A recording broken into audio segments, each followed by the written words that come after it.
আপনি নিজেও তো দেখতেছেন এই যে নাটক সাজাইতেছে তারা, এই যে অস্ত্র মস্ত্র এগুলা দিয়া, এতে ওনাদের লাভটাই। ওনারা দেশের আইন শৃঙ্খলা ঠিক করবে, তো আইন শৃঙ্খলা ঠিক হবে কিভাবে? তো বললো যে আপনারা চলে যাবেন, এরপরে স্যারের প্রমোশন হবে, এইটাই লাভ। তো আমি বললাম যে একটা প্রমোশনের জন্য আমার জীবনটাকে ধ্বংস করে দিল।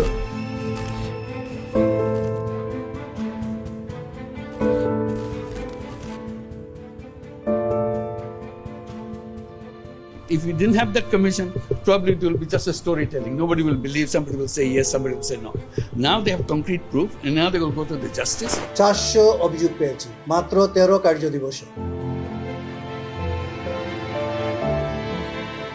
যারা গুমের শিকার ভিকটিম এবং তাদের পরিবাররা প্রায় 1800-র উপরে আমাদের কাছে তাদের কমপ্লেন সাবমিট করেছে। সারা বাংলাদেশের বিভিন্ন পেশাজীবী, বিভিন্ন শ্রেণী পেশার, বিভিন্ন বয়সের, বিভিন্ন জায়গার, এবং তাদের মধ্যে অনেকেরই রাজনৈতিক পরিচয় আছে। কারো কারো ক্ষেত্রে হয়তো রাজনৈতিক পরিচয় ওইভাবে নেই, কিন্তু তাদেরকে জঙ্গি ট্যাগ লাগিয়ে দেওয়া হয়েছে। সব ধরনের মানুষ ছিলেন ভুক্তভোগী। দিনমজুর ভুক্তভোগী আসেন আমাদের কাছে, অত্যন্ত ধনী ভুক্তভোগী আসেন, কলেজ পড়ুয়া ছাত্র আসেন, যেমন তেমন নারী ভুক্তভোগীও আছে। এমনকি 10 বছরের কম বয়সী ভুক্তভোগী আমাদের কাছে আসেন। আমি শুধু আমাদের বনাসের আম্মু যখন বোরকা পরতো তখন আম্মুকে একটা কালো কালার টুপি পরাইতো আর একটা হাত করা পরাইতো। মাঝে মাঝে আমাকে নিয়ে যেত, তুই একদিন নিয়ে গেছে, বাকি সময় আমাকে রেখেই গেছে। গুমের সাথে আসলে বাংলাদেশের প্রত্যেকটা বাহিনী জড়িত বলা চলে। সেক্ষেত্রে প্রধানত আমরা যাদেরকে নাম নিতে পারি তাদের মধ্যে হচ্ছে rapid action battalion, Bangladesh police তো আছেই, detective branch of police, CTTC, DGFI, NSI, এগুলো প্রধানত তারা এই গুমের সাথে জড়িত ছিল। কমিশন গঠন হওয়ার পরে মানুষের যেমন প্রত্যাশা ছিল, আমরা নিজেরাও প্রত্যাশা করতাম, আমরা আশাবাদী ছিলাম যে সমস্ত ঘটনার পুঙ্খানুপুঙ্খ আমরা বের করব। এই যে একটা অপরাধ সংগঠিত হয়েছে, যে অপরাধটা স্বাভাবিক কোনো অপরাধ না, যে অপরাধটা একটা পরিকল্পনার ভিত্তিতে রাষ্ট্র কর্তৃক সংগঠিত হয়েছে।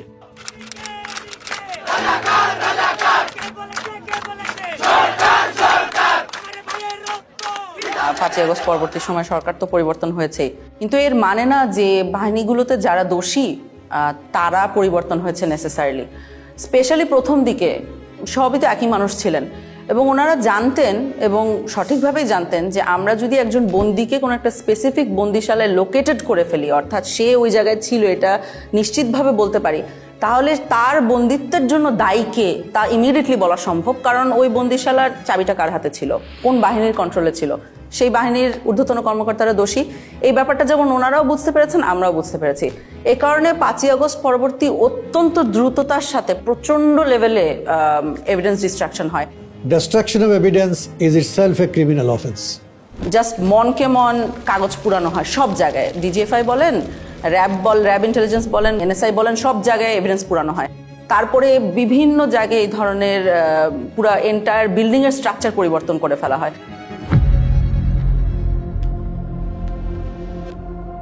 ব্যারিস্টার আরমান জি জবানবন্দিটা দিয়েছিলেন, সেখানে আমরা দেখেছিলাম যে অন্য বন্দীদের সাথে, অর্থাৎ যেমন ব্রিগেডিয়ার আজমি বা মাইকেল চাকমা যারা ছিলেন ডিজিএফআই এর হাতে, তাদের জবানবন্দির সাথে খানিকটা পার্থক্য ছিল। তার মধ্যে দুটো খুব নোটিসেবল পার্থক্য আমাদের জন্য ছিল। সেটা হলো যে অন্যদের চোখ 24 ঘন্টা বন্ধ থাকছে না, হাত 24 ঘন্টা বাধা থাকতো না, ব্যারিস্টার আরমানের থাকতেন। যেই স্থানে আমাকে আটকে রাখা হয়েছিল সেখানে সকল বন্দীদেরকে 24 ঘন্টা চোখ বেঁধে রাখা হতো, 24 ঘন্টা হাত করে রাখা হতো। কোথায় আছি বলা হতো না, কয় তারিখ বলা হতো না, সময়টা বলতো না। আমি বারবার তাদেরকে বলতাম যে নামাজ পড়ার জন্য সময় জানা দরকার, কীভাবে নামাজ পড়বো, তারা বলতে বলা যাবে না, আদেশ। তখন আমরা বুঝতে পারি যে উনি এবং ব্রিগেডিয়ার আজমি, মাইকেল চাকমা একই লোকেশনে ওনাদেরকে রাখা হয়নি, অন্য কোথাও ছিলেন উনি। তো সেল থেকে বের করে তখন আমি চোখ বাঁধা অবস্থা থাকলেও আমি ক্লিয়ারলি আমি বুঝতে পারি যে আমি বের হয়ে একটু কয়েক কদম সামনে যে একটা ছোট্ট সিঁড়ি ক্রস করে ঘুরতেছি, তারপর লেফট। যে আয়না করে ওনাকে রাখা হয়েছিল সেখানে ঢোকার সময় উনি সিঁড়ি দিয়ে উঠেছেন এবং ঠিক তার পরপরই কয়েকটা সিঁড়ি নেমেছেন। এখন এটা শুনেই আসলে সাথে সাথে বুঝে যায় যে উনি কোথায় ছিলেন, কারণ গোটা বাংলাদেশে সিম্পলি একটা জায়গায় আছে, একটা বন্দিশালায় আছে যেটা এই পার্টিকুলার বর্ণনাকে ম্যাচ করবে। তো ওইখানে উনি এক পর্যায়ে বলেন যে ওনার পায়ের নিচে ছিল মসৃণ টাইলস, সাদার মতো, এবং ঠান্ডা ছিল। ছোট্ট সিঁড়ি যখন ক্রস করে যাই তখন এটা 5 থেকে 7 কদমের সিঁড়ি হবে এবং খালি পায়ে আমাকে যতবার বের করা হয়েছে তখন খালি পায়ে পরে যে আমাকে জুতা পরা হয়েছে বের করা হয়েছে, খালি পায়েটা আমি একদম ক্লিয়ারলি বুঝে দিয়েছি ওটা সিঁড়ি টাইলস লাগানো সিঁড়ি ছিল। কিন্তু ওই রুমে অলরেডি আমরা অক্টোবরের মধ্যে অভিযান একটা চালিয়েছিলাম, আমরা ইন্সপেক্ট করে এসেছিলাম, ওখানে কোনো টাইলস ছিল না, ওটা সম্পূর্ণ সিমেন্টের একটা ফ্লোর। সো আমরা কর্মকর্তাদের ডেকে অফিসারদের ডেকে জিজ্ঞেস করা শুরু করি যে টাইলস কই। একটা সিঁড়ির পাশে যখন এই মার্কটা থাকে, what does it indicate do you think? কারণ আমি তো বিল্ডিং এর এক্সপার্ট না। টাইলস, এই সিঁড়ি টাইলড ছিল। এই প্রশ্নটা আমার মনে আছে ওনাদের মোটেও পছন্দ হয় না, কারণ ওনারা এত বড় বড় কর্মকর্তা, আমরা জিজ্ঞেস করছি টাইলস কই, কথার তো কোনো মানে নাই। কিন্তু আমরা শিওর ছিলাম টাইলসের ভিতরে এই মিস্ট্রিটা লোকেটেড, এটা যদি সলভ করতে পারি আমরা মিস্ট্রি সলভ করতে পারবো। ওই সিঁড়ি তো দুইটা সাইড থাকে, একটা লে সাইড একটা লে সাইড, তো ওপর দিকে সিমেন্ট দেওয়া হয়েছিল, কিন্তু এই সাইডটায় ওইখানে মিস করে দিয়েছিল সিমেন্ট দিতে। তো ওখানে যেটা ছিল টাইলসের পিছনে দেখবেন গ্রিড আছে, চারকোনা গ্রিডের ছাপ রয়ে গেছিল। তা আমরা ওই ছাপগুলো দেখে বুঝতে পেরেছিলাম যে টাইলস অবধারিতভাবে ওখানে ছিল। এতদূর টাইলস ছিল ধরেন এই যে দেখা যায়। ব্যারিস্টার আরমানকে আমরা ছবি আঁকতে বলেছিলাম যে আপনি আঁকেন তো, যে আপনার চোখ বন্ধ ঠিক আছে, কিন্তু সিঁড়ি দিয়ে নেমে আপনি কোন দিকে যান। তো উনি একটা ছবি এঁকে দিয়েছিলেন সুন্দর করে, যে সোজা যে বাইরে গেলেই সেলে ঢোকা যায়। এখন আমরাও সোজা যে বাইরে ঢোকা যায় না, কোথাও দেয়ালের সাথে ধাক্কা লাগে। ওইখানকার যখন ছবি ব্যারিস্টার আরমানকে দেওয়া হয় তখন ব্যারিস্টার আরমান বলেন যে এখানে কি কিছু হয়েছে দেয়ালে, দেয়ালটা মানে কি জানি একটা তারতম্য আছে, এরকম একটা উনি ইন্ডিকেশন করেন।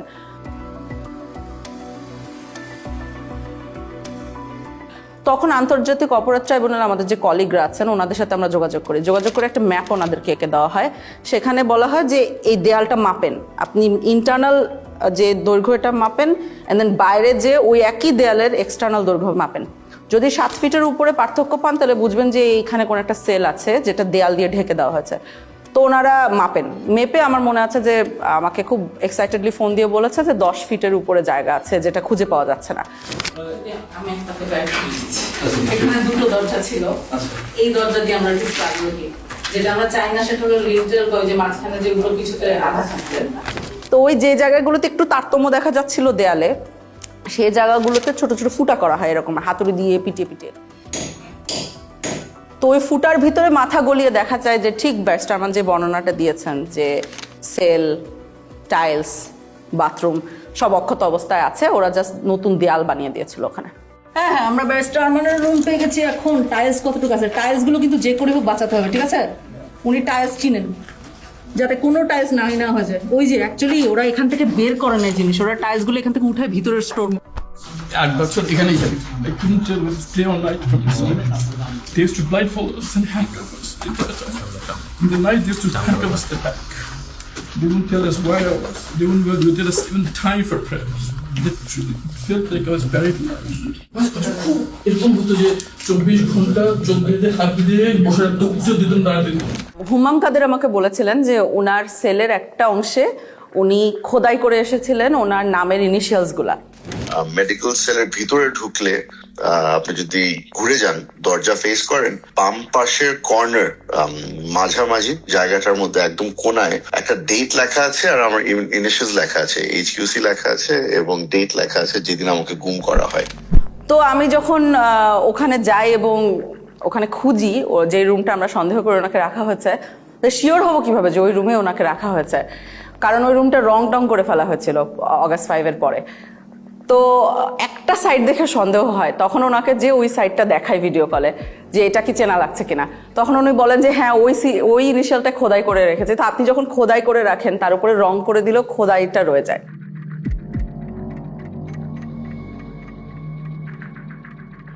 বিগত সময়ে যেটা 2009 থেকে 2024-এর 5ই অগস্ট পর্যন্ত আওয়ামী লীগ শাসন আমলে যেটা হয়েছে, আমরা দেখেছি তারা সবসময় একটা বয়ান দিত যে বাংলাদেশে কখনোই গুম হয় নাই।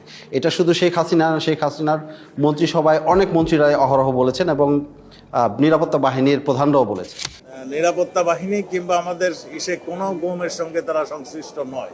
3 ধরনের লোকই গা ঢাকা দেয়, এরা হয়তো কয়েকদিন পরে আবার আত্মপ্রকাশ করে, আবার যারা নাকি ফ্যামিলিগতভাবে মানে কোনো অসুবিধায় পড়ে তারা গা ঢাকা দেয়। যেখানেই গুম হচ্ছে সেখানেই আমরা কিছুদিন পরেই তাকে পাচ্ছি, হয়তো সে নানা কারণে আত্মগোপন করে থাকে, সেইগুলোকে গুম বলে চালিয়ে যায়। গুম বলে কিছু নাই, এরা সবাই লুকিয়ে যাচ্ছে, পালিয়ে যাচ্ছে, বউয়ের সাথে ঝগড়া করে দ্বিতীয় বিয়ে করেছে, ইত্যাদি ইত্যাদি, এই ধরনের বিভিন্ন ধরনের গল্প তারা বলেছে। গুম হওয়ার পরে যখন গুমের শিকার ব্যক্তির পরিবারের সদস্যরা থানায় যেতেন জিডি করার জন্য, যে তার স্বজনকে খুঁজে পাচ্ছে না বা হারিয়ে গেছে বা তুলে নিয়ে গেছে, এইটার ক্ষেত্রে যখন জুডি করতে যেতেন কোনো বাহিনীর কথা উল্লেখ করতেন, থানা থেকে তাদেরকে বিতাড়িত করা হতো। আমার জিডি, আমার আপু আম্মু, আমার স্ত্রী সবাই থেকে জিডি ওই এবং ওই বাড়িওয়ালারা তারা প্রথম থানাতে গেছিল, থানাতে জিডি নেয়নি। যদি কখনো মিসিং ডায়েরি নিত, সেক্ষেত্রে পুলিশ নিজেরা লিখে দিত যে সে বাড়ি থেকে বেরিয়েছে, এরপরে আর ফেরত আসে নাই। আর কখনো যদি কোনো বাহিনীর কথা উল্লেখ করত, সে জিডি কখনো নিত না। এমনও হয়েছে যে বাহিনীর নাম উল্লেখও করে নাই, কিন্তু তারপরও জিডি নেয়নি, থানা থেকে তাদেরকে তাড়িয়ে দেওয়া হয়েছে। আমরা 250টা কেস ফিল্টার করেছিলাম আমাদের 1800-র মধ্যে থেকে, যে 250টা কেসের 3টে বৈশিষ্ট্য ছিল। 250টার কেসে আমরা সমসাময়িক প্রমাণ পাচ্ছি। কি প্রমাণ? যে তাকে যখন গুম করা হচ্ছে তখন তার হয় একটা মিডিয়া রিপোর্ট আছে, সমসাময়িক মিডিয়া রিপোর্ট আছে। তার যে নিখোঁজ হয়ে যাওয়া বা তাকে যে তুলে নিয়ে যাওয়া হয়েছিল, সেইটার জন্য একটা থানায় জিডি করা হয়েছে। কোনো কোনো ক্ষেত্রে তাদের পরিবারের মামলা করেছে। এবং এই লোকটা জীবিত আছে, অর্থাৎ সে আমাকে তার অন্তর্বর্তীকালীন পিরিয়ডে সে কোথায় ছিল এর বর্ণনা দিতে পারছে, যেটা আমরা কোনো না কোনো আয়নাঘরের সাথে ম্যাচ করতে পারছি। ওই এক সাইডে দিয়ে গ্রিলের দরজা ছিল, টয়লেটটা ছিল এই কর্নারে, হ্যাঁ, যেদিকে কলমের মাথাটা রাখছিলেন, এই জি জি, এটার সামনে দিয়ে এমনি ওই যে অল্প একটু উঁচু দেয়াল ছিল। এটা কি শুধু সামনে ছিল না সাইডেও ছিল? না, শুধু সামনে ছিল, এক পাশ ছিল। দরজা ছিল ওই আপনার শিক লোহার। শুধু একটা দরজা না দুইটা দরজা? একটাই দরজা, একটা দরজা মানে দুইটা তালা দিত একটা দরজা। সিঁড়ি বয়ে আমাকে ওঠানো হয়, সিঁড়ি বয়ে ওঠানো হওয়ার পরে একটা সাদা ফ্লোরে আমার মানে সমান একটা ফ্লোরে রাখতে দেওয়া হয়, বুঝতে পারি টাইলস, খোপের মানে কাপড়ের দরজা ছিল। ওই খোপটা বেশি উঁচু ছিল না, আমার এতটুকু হবে প্রায় এতটুকু। আচ্ছা, আমি আপনাকে একটা ভিডিও দেখাই, দেখি চিনতে পারেন কিনা। জি জি, খোপে খোপ খোপ। এটা হচ্ছে সেই সবুজ কাপড়ের, হ্যাঁ সবুজ কাপড়, আমি তো বললাম আপনাকে মেকশিফট যে ফ্রেমটা। জি হ্যাঁ হ্যাঁ, ভেতরে একজন দাঁড়ায় আছে। হ্যাঁ আমি তো বললাম এই পর্যন্ত, আমি তো আগেই বললাম। আর ভেতরে শুয়ে থাকা যাবে।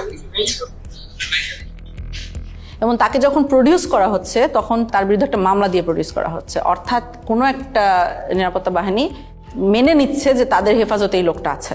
প্রত্যেককেই কিন্তু একাধিক মামলায় দেওয়া হয়েছিল এবং অলমোস্ট সবার বিরুদ্ধেই জঙ্গি বিরোধী যে তকমাটা লাগানো হয়েছিল এবং সন্ত্রাস দমন আইনে মামলা দেওয়া হয়েছিল।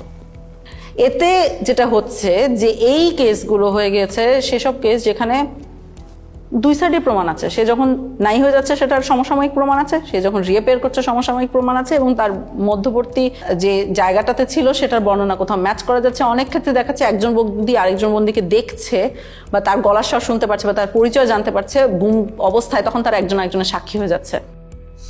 এই দিক থেকে মানে দ্বিতীয় বা তৃতীয় নাম্বার ছেলে, একটা ছেলে ছিল, ও হচ্ছে যে একটু যতটুকু মনে হলো মানসিক সমস্যা ছিল, প্রচুর কান্নাকাটি করতো আর চুলটা পাল্টা বকা করতো।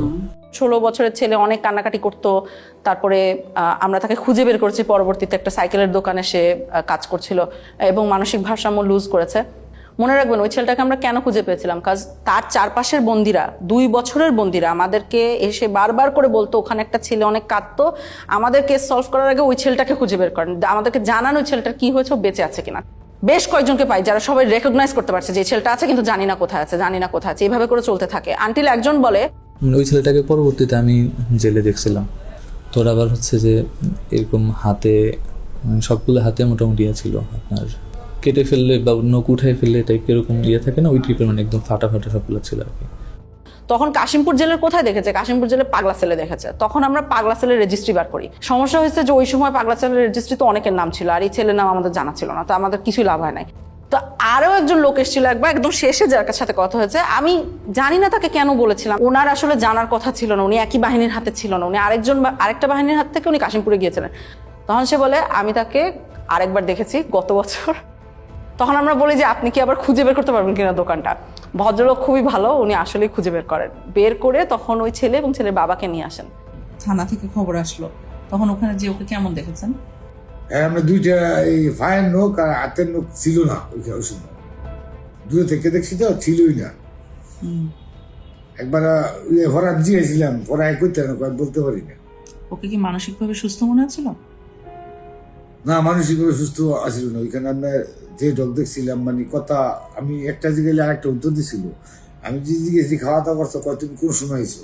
এখন ছেলেটাকে যদি আপনি জিজ্ঞেস করেন যে তুমি কেমন ছিলে ওখানে, হ্যাঁ, ও কিন্তু দেখবেন ওর ওয়ে অফ কোপিং, এটা আমাদের কাছে লক্ষণীয়। যে কিছু মানুষ কোপ করছে আল্লাহকে স্মরণ করে, কিছু মানুষ পরিবারকে স্মরণ করে, ওর ওয়ে অফ কোপিং ছিল ভুলে যাওয়া। ও বলেছে আমার কিছু হয় নাই।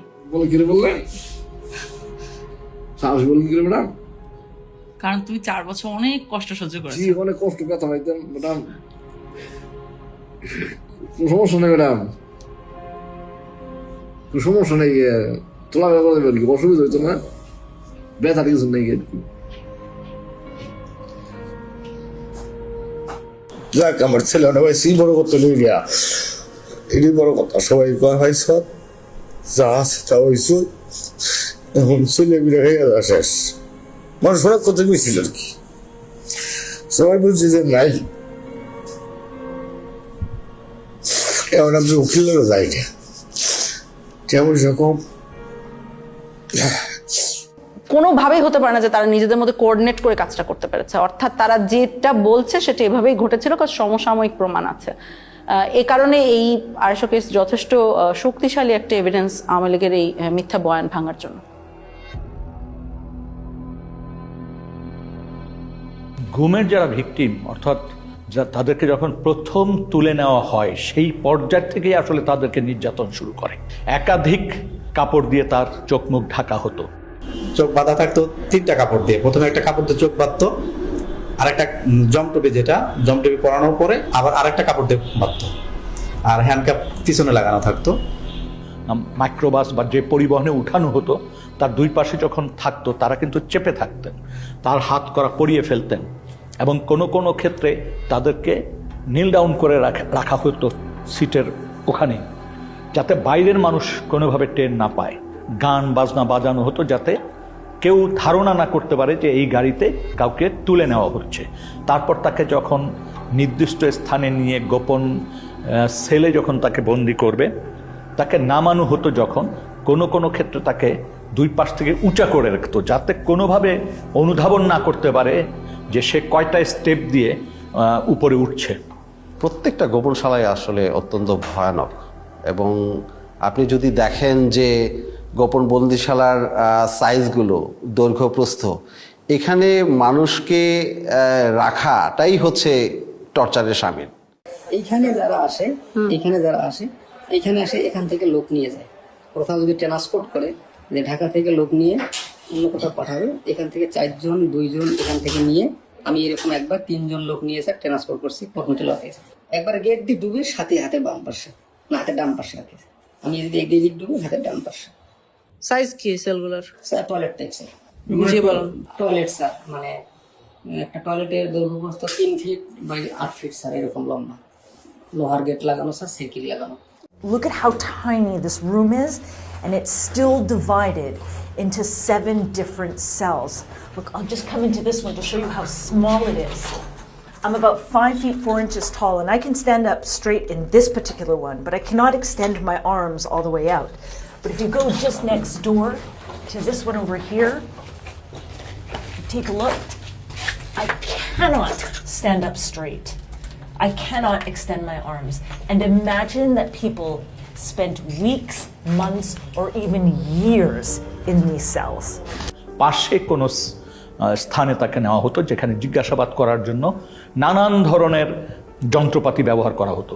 দেখা গেছে 8-10টা সেল আছে, তার সাথে একটা জিজ্ঞাসাবাদের ব্যবস্থা বা একটা রুম আছে। সেই রুমে যখন তাকে নেওয়া হতো, 2-1টি বাক্য বিনিময় করার পরই তাকে মারধর শুরু করে দিত। আর যখন মারতো, বেশি মারবে, তখন এই হাত পিছনে দিয়ে রাখতো, আর আমার এই কনুইগুলো, 2 হাঁটু, এগুলাতে খুব জোরে জোরে মারতো। এই মোটা পুলিশের হাতে যে মোটা লাঠিগুলো থাকে, এগুলো দিয়ে, এবং এক পর্যায়ে আমাকে বলল যে তোর হাড় থেকে মাংস আলাদা করে ফেলবো। কোনো কোনো বন্দিশালার ভিতরেই টয়লেট, যেখানে তাদেরকে ঘুমাতে হতো রাতে, সেই জায়গায় তারা ঘুমাতে পারতো না। তার কারণ হচ্ছে কমোড থাকতো, ওই কমোডের উপরেই তাদের পা রেখে ঘুমাতে হতো। আমাকে ওখান থেকে টর্চার করে দুইজনে কাঁধে করে ধরে একটা সংকীর্ণ একটা বাথরুমে বললে চলে, আমি 5 ফুট 8 ইঞ্চি পা লম্বা করলে আমার হাঁটু পর্যন্ত বাথরুমের ভিতরে চলে যায়, মানে এতটা সংকীর্ণ জায়গা। কিছু সেল ছিল এত ন্যারো, সেখানে বন্দি শুতেও পারতো না, জাস্ট পা গুটিয়ে কোনো মতে ওখানে থাকতো। যেন সাইজ ছিল 3.5 ফিট বাই 4 ফিট এরকম সাইজের। নিয়ে যাওয়ার পরে যেখানে আমাকে নিয়ে গেল সেটা হলো একটা ছোট একটা সেল। ছোট সেল বলতে 3.5 ফিট পাশে, আর লম্বা হলো আপনার 4 ফিটের থেকে একটু বড়। অর্থাৎ আমি সেজদা দিলে মাথায় লেগে যেত, আবার রুকু দিতে গেলে পিছনের সাইড লেগে যেত গ্রিলের সাথে, এরকম একটা অবস্থা ছিল। যারা বন্দি ছিল ওই বন্দিশালায় থাকাটাই হচ্ছে দুঃসহ মানসিক যন্ত্রণার একটা বিষয়। আমাকে ওই রকম একটা ফ্লোরের সাথে এরকম করে হাত দিয়ে এরকম করে আস্তে আস্তে বাড়ি দিতে হতো। বাড়ি দিয়ে একটু শব্দ হলেই তারা লাঠির ইশারায় বাথরুমে নিয়ে যেত। বাথরুমের জন্য তারা মারতে দেরি হতো, অনেকে 8 মিনিট সময় দিত আমাকে। 8 মিনিটের বেশি হতো আমাকে বিলম্ব দিত, মারতো, আবার লাঠির ইশারা দিত, অনেক বকাবকি করতো। এক ধরনের যন্ত্র ব্যবহার করতে হতো, যে হাতে শিকল দিয়ে ওই যন্ত্রের সাথে আংটা পরিয়ে দিয়ে মেশিন চালু করলে তাকে আস্তে আস্তে ছাদের দিকে ঝুলিয়ে ফেলা হতো। এই ঝুলন্ত অবস্থায় ঘন্টার পর ঘন্টা রাখার ঘটনা আমরা শুনেছি, এমনকি মানে 24 ঘন্টার কথাও আমরা অনেক ক্ষেত্রে পেয়েছি। আমাকে ওই ফ্যান লটকায় এরকম একটি এর মধ্যে গামছা দিয়ে এরকম প্রায় 15 দিনের মতো ঝুলিয়ে রাখছে। শুধু আমি টয়লেট এবং নামাজ এই দুইটা আর খাবার সময় আমাকে ছাড়া রাখতো, আর এইরকমভাবে সবসময় ঝুলিয়ে রাখছে। কোনো কোনো বন্দিকে হ্যান্ডকাপ পরিয়ে জানালার গ্রিলের সাথে বেঁধে রাখা হতো সার্বক্ষণে, এবং সে শুতেও পারতো না, ওইভাবে কোনো মতো বসে থাকতো। এই যে এর জানালার মধ্যে একটা হাতে এই পাশে ঝুলাই রাখছে আর একটা হাতে এই পাশে। এই 5 দিনের মধ্যে 3 দিন এইভাবে আমাকে লকআপের সঙ্গে ঝুলাই রাখা হয়। শুধু একটাই দোষ ছিল, আমি বলছি আমি নিকাব খুলবো না, আমি পর্দা করি।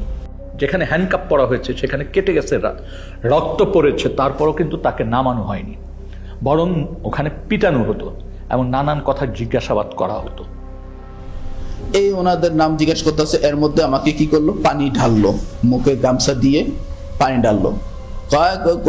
কোথায় আছে বল, কোথায় আছে বল, কোথায়, মানে আমাকে মানে একটা সেকেন্ডও সময় দিতে আসে না। আমি বলতেছি মুখের মধ্যে ভিজা কাপড় দিয়ে প্রায় 2-3 মিনিটের মতো পানি ঢালতো, আর ওই সময় দেখা যায় আমি প্রায় সময় অজ্ঞান হয়ে যেতাম, আর মুখ দিয়া খুব লোট টোট ইত্যাদি এগুলো বের হইতো, তারপরও তারা হাসাহাসি করতো। কোনো কোনো ক্ষেত্রে তাকে চেয়ারে বসানো হতো। চেয়ার আবার 2 ধরনের ছিল। এক ধরনের চেয়ার ছিল যেটা কাঠের ফ্রেম, মানে কাঠের চেয়ার, সেখানে ইলেকট্রিক শক দেওয়ার ব্যবস্থা থাকতো। তো চেয়ারে বসিয়ে ইলেকট্রিক শক দেওয়ার যন্ত্র সাথে সংযোগ স্থাপন করে দিত শরীরে, কখনো কানে, কখনো নখে, কখনো পায়ে, এইভাবে দেওয়া হতো। আমার কানের লতার মধ্যে লাগাইছিল, ওই যে কি ওইটা ওই যে কি ইলেকট্রিক ওটা বলতে পারবো না, কিন্তু মনে হলো যে ঠাড়া পড়ে মাথা আমাদের, সুইচ দেওয়ার লাগলে মনে ঠাড়া বললো। অনেক ক্ষেত্রে জিজ্ঞাসাবাদের সময় বালতিতে পানি রেখে প্রস্রাব করতে বলা হতো। কারেন্টের শর্ট দিয়েছে, একটা বালতি দিছে, বালতির মধ্যে পানি ছিল, পেশাব করতে দিচ্ছে, অনেক পানি খাওয়ানোর পরে পেশাব করতে দিচ্ছে। পেশাব করার সময় কারেন্টের শর্ট লাগে, পানির মধ্যে যখন পেশাব করে তখন কারেন্টের শর্ট লাগে। বেশ কিছু টর্চার ইনস্ট্রুমেন্ট যেগুলো ধ্বংস করে ফেলা হয়েছে, তার মধ্যে একটা আমরা শুনেছি ছিল যে একটা বালতির মতো, ওটার ভিতরে পা রেখে দিলে আস্তে আস্তে পানি গরম হতো, তখন যথেষ্ট ব্যথা লাগতো। একটা ইনস্ট্রুমেন্ট ছিল যেটা আপনাকে যদি বেঁধে দেওয়া হয় তাহলে ওটা ঘড়ির কাঁটার মতো ঘোরাতে পারতো, 360 ডিগ্রিজ ঘুরতো। র্যাবের কাছে ঘোরে যে চেয়ারগুলো, এগুলো পেয়েছি। স্বাভাবিক একটা চেয়ারে বসানোর পরে আমাকে ওই হুইল চেয়ারের মতো যেমন পা রাখা যায় ওরকম পাদানি আছে, পাদানের উপরে পা রাখার পরে পা থেকে মাথা পর্যন্ত অনেকগুলো বেল লাগায়। তো পা এইগুলো যখন করছে তখন আমাকে কিছুক্ষণ ঘোরানো হয়েছে। একটা পেয়েছি আমরা কিন্তু ময়লার আবর্জনার ভিতরে, মানে ওটাকে ফেলে দেওয়ার জন্যই রাখা হয়েছিল, আমরা যে ওইখানে খুঁজে খুঁজে বের করে এনেছি। কোনো কোনো ক্ষেত্রে নখকে বিচ্ছিন্ন করে ফেলা হতো। কোনো কোনো ক্ষেত্রে সুই ঢুকানো হতো এবং কারো কারো ক্ষেত্রে সম্পূর্ণ উলঙ্গ করে ঝুলিয়ে রাখা হতো। মাথা নিচে দিক পা উপর দিক দিয়ে ঝুলে, আর আমার শরীরে কোনো পোশাক রাখে নাই তখন, একেবারে উইদাউট ড্রেস। তারপরে এলো পতায় আমাকে দুইজনে একসঙ্গে পিড়াতে থাকে। দুই হাতে বাঁধতো, বাঁধার পরে এমনি বসায়া এই যে এই জায়গাটা লাঠি ঢুকাইতো, লাঠি বড় একটা লাঠি ঢুকাইতো, লাঠি ঢুকায় লাঠিটা এমনি দইরা এই যে দুইটা চেয়ার নিত, এই দুইটা চেয়ারের উপরে এমনি ঝুলাইতো, আমাদেরকে পিড়াইতো। তারা গান গাইতো, এক এক সময় মমতাজের গান গাইতো যে বুকটা ফাইটা যায়, এই কথার গান, আবার দিল তো পাগল হে, এই গান কইতো আর পিড়াইতো। এবং আমি একটি ক্ষেত্রে জানতে পেরেছি যে তাকে উলঙ্গ করে একজন নারীর সামনে উপস্থাপন করা হয়েছে। খুবই দুর্ভাগ্যজনক যে একটা মানুষকে কতটুক অপদস্থ, অপমান করতে, ঘৃণাকর পরিস্থিতিতে ফেলতে এই ধরনের ব্যবস্থা আমাদের রাষ্ট্রীয় বাহিনীগুলি, সংস্থাগুলি করেছে। আমাকে উলঙ্গ করে আমার লজ্জাস্থানে ইট বাইদা প্রায় 1 থেকে 1.5 ঘন্টা আমাকে এরকম একটা অবস্থায় রাখছে। তো যতই কষ্ট হয় মানে তারা খুব হাসাহাসি করে। যেমন একটা বন্দির ক্ষেত্রে আমরা জানতে পেরেছি যে ওই বন্দিটার গায়ের ওড়না টেনে নিয়ে গেছে কোনো একজন সিকিউরিটি ফোর্সের সদস্য, এবং তাকে বলা হচ্ছে তুই তো একসময় খুব পর্দা করতিস, হ্যাঁ ইসলামিস্ট, তোকে দেখ এখন কেমন লাগে। এইভাবে তুচ্ছ-তাচ্ছিল্য করা হয়েছে। বন্দির মাসিকের সময় যা প্যাড দেওয়ার কথা, ওইটা প্যাড দিয়ে ওটা নিয়ে খুব হাসাহাসি করতো। ওইটা খুবই তার জন্য একটা লজ্জাজনক বিষয় হয়েছিল যে সবার সম্মুখে অনেক হাসাহাসি করছে। এই বিষয়টা খুবই পীড়াদায়ক। মানে আমার পিরিয়ডের ডেট ছিল অনেক লেটে, এই পরিমাণ টর্চার করার আমি এত পরিমাণ মানে অসুস্থ হয়ে যায়, সাথে সাথে আমার পিরিয়ড হয়ে যায়। তারপর ওনাদেরকে বলি যে আমার তো প্যাড লাগবে, পরে এটা নিয়ে অনেক হাসাহাসি করে ওরা। মাসের পর মাস 2 দিন 4 দিন গ্যাপ দিয়ে কাউকে কাউকে প্রতিনিয়ত এই ধরনের জিজ্ঞাসাবাদের মধ্য দিয়ে যেতে হয়েছে, মাসের পর মাস, বছরের পর বছর। ওরা কি করলো, আমাকে শোয়াইলো, এই শোন, শোয়াইয়েই 2 জন আমার বুকে উপরে পাড়া দিয়া ধরলো, আর পিছনে হাতটা এইভাবে বাঁধলো, পা 2টা এইভাবে বাঁধলো, বাঁধে পায়ের নিচে বাজ দিল একটা, আর উপরে একটা বাজ দিল, আর হাত যেটা বাঁধছে হাতের নিচে এই দিকে একটা বাজ দিয়েছে। আমি তো ফ্লোরের মধ্যে শোয়া, এই পাশের উপরে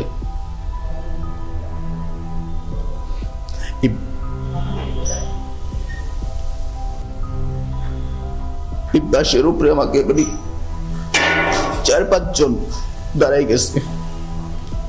তখন আমার মানে ভিতর থেকে মানে আমি আর কোনো কিছু বলতে পারতেছি না, শুধু একটাই প্রশ্ন করতেছে, তোর বাড়িতে কে কে থাকে, তোর বাড়িতে কে কে থাকে। এবং আমরা দেখি এই জিনিসগুলো মানুষের ভিতরে অনেক বড় ভয় রেখে দেয় অনেক দিনের জন্য।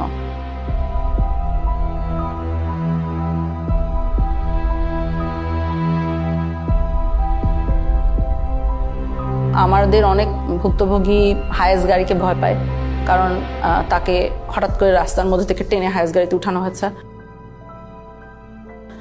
আমাদের অনেক ভুক্তভোগী এসি রুমকে ভয় পায়, কারণ এসি রুমে, টর্চার রুমগুলোতে এসি থাকতো, কারণ আই সাপোজ অফিসাররা যখন এগুলো করতেন ওনারা ঘামতে চাইতেন না। গানটা সাউন্ড আসতো, মানে ঠিক থাকতে পারতাম না, আর শুধু চিৎকার সাউন্ড আসতো। গান বাজিয়ে মারধর করা হতো, যখন সাউন্ড আসতো মানে কোনো প্রকার, আমি তো মানে টেনশন। আমি গানটা আমি কয়েকবার দেখার চেষ্টা করছি, ঠিক মতো আমি দেখতে পারিনি। চিকিয়া কালিয়ারে ওই গানটা আপনি দেখতে পারেন নাই? জি, গানটা আমি কয়েকবার দেখার চেষ্টা করছি, ওইভাবে আমি দেখতে পারিনি।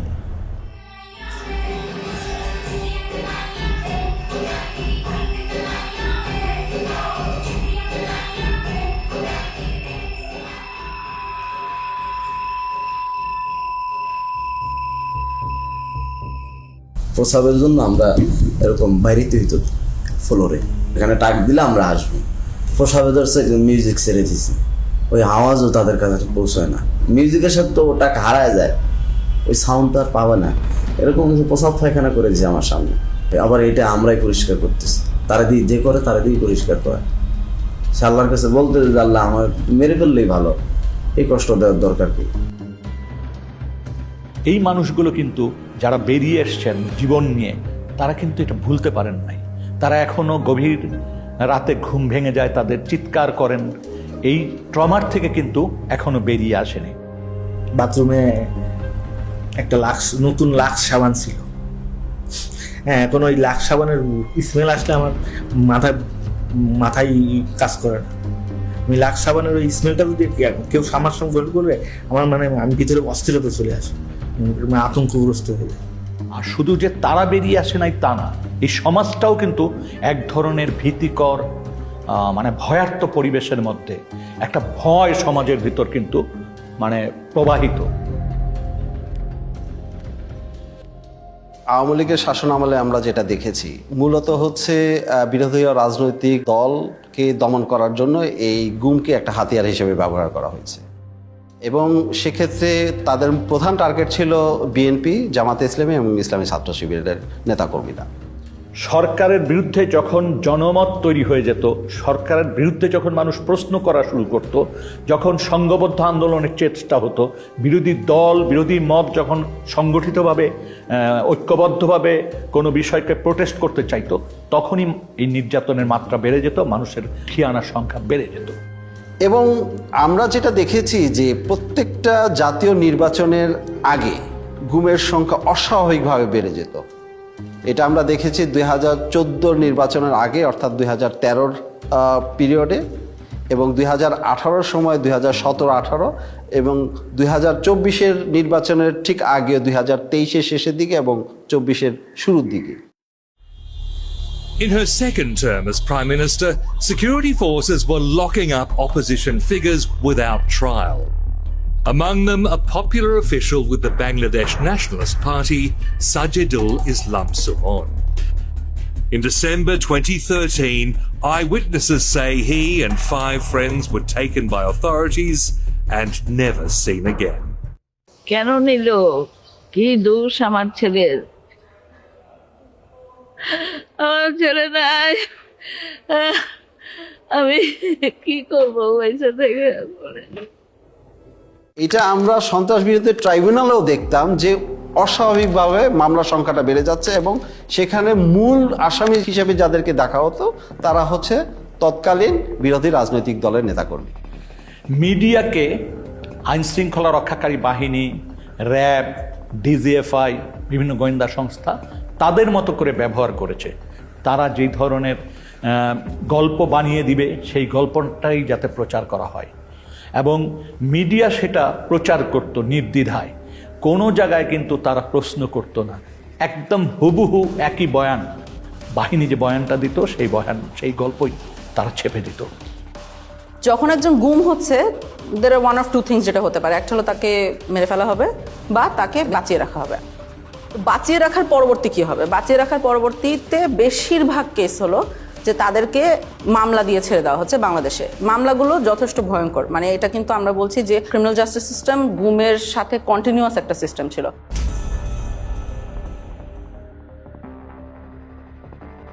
ছাড়ার জিনিসটাকে সেটাকে লিগেলাইজ করার জন্য, অর্থাৎ তাকে একটা বেআইনি কাস্টডির থেকে একটা আইনি কাস্টডিতে নেওয়ার জন্য একটা মামলা মোকদ্দমা দরকার। সেই কাজটা করতে গিয়ে অনেক মিথ্যা মামলা মোকদ্দমা তাদেরকে জড়িত করে দেওয়া হতো। প্রত্যেকের ক্ষেত্রে একাধিক মামলা দেওয়া হয়েছে, তার মধ্যে একটা মামলা প্রত্যেকের ক্ষেত্রে কমন, সেটা হচ্ছে সন্ত্রাস বিরোধী আইনে মামলা দেওয়া এবং জঙ্গি তকমা দিয়ে দেওয়া, এবং প্রত্যেকটা ভিকটিমের ক্ষেত্রে তাদেরকে দেখা হচ্ছে তাদের কোনো রাজনৈতিক পরিচয় আছে কিনা। তো বলছে তারেক রহমানের অ্যাকাউন্ট ডিটেল বলেন, কোন কোন জায়গায় তার টাকা থাকে। আমি বলছি ভাই আমি জানি না, I don't know, I simply don't know. তো বলছে ম্যাডাম জিয়ার টাকা কোথায় দিয়েছেন, কোথায় রাখে। আমি বলছি আমি জানি না। তখন আবার দিল, আমার 2টা নিক্যাপ তারা দিল, তারপর ফেলে রাখলো। ইভেন সম্পৃক্ততা না থাকলেও যদি দাড়ি টুপি পরে মসজিদে যায়, মাদ্রাসায় যায়, বা এগুলো সম্পৃক্ততার কারণে কিন্তু এই মামলাগুলো দেওয়া হয়েছে। তুই তোর জামাতের তুই শিবিরের কোন পদ আসাস, তুই কী করো সেই সে বলছি যে আমি একসময় ছাত্র শিবির করতাম, এখন আমি করি না। কেন? আমি মুখে তখন আমার মুখে একটু বড় দাড়ি ছিল, মুখে বড় দাড়ি করি, টাকার উপর এখানে প্যান্ট করি, এই নানান কোয়েশ্চেন। আমার ভাই কেন জামাত ইসলাম করতো, এই টাইপের রিলেটেড কোয়েশ্চেন। ফাঁকে ফাঁকে উনি খুবই বাজে বৃষ্টিভাবে কথায় কথায় গালি দিতেছিল, জঙ্গি, রাজাকারের বাচ্চা, এই রাজাকারের বাচ্চা বেশি বলতেছিল। আপনি তাকে কিছু ভুয়া মামলা দিচ্ছেন, আমরা যেটাকে বলছি কিছু প্যাকেজ কেস দিচ্ছেন, অ্যান্টি টেররিজম অ্যাক্ট দিচ্ছেন, arms act, explosives act, digital security act, এইসবের আন্ডারে মামলা দিয়ে দিচ্ছেন, দেওয়ার পরে তাকে অনেকদিন জেল খাটতে হচ্ছে, এরকম একটা সিস্টেম আছে। 4-5টা মামলায় একই ধরনের ভাষায় ব্যবহার করা হয়েছে এবং ভার্বেটিম ওয়ার্ড ফর ওয়ার্ড। যদি এইভাবে হয় 4-5টা, তাহলে বুঝতে হবে দিস কেসেস আর অল ম্যানুফ্যাকচার্ড কেসেস। দুটো মামলার আপনার ল্যাঙ্গুয়েজ একরকম হইতে পারে না, কিছু হইতে পারে গোপন তথ্যের ভিত্তিতে, this much acting on a secret information, the raiding party went to the place of occurrence and arrested the accused, এটা হতে পারে। কিন্তু বাইকগুলো তো মিলার কথা না, ঘটনার স্থল, ঘটনার তারিখ এবং কিভাবে ঘটনা ঘটেছিল এগুলো তো আপনার মিলার কথা না। বিশেষ করে সন্ত্রাস বিরোধী আইনে যে মামলা, জঙ্গি ট্যাগ দিয়ে জঙ্গি বানানো, এইটাই কিন্তু প্রথমতই তাকে হিউমিলেট করছে।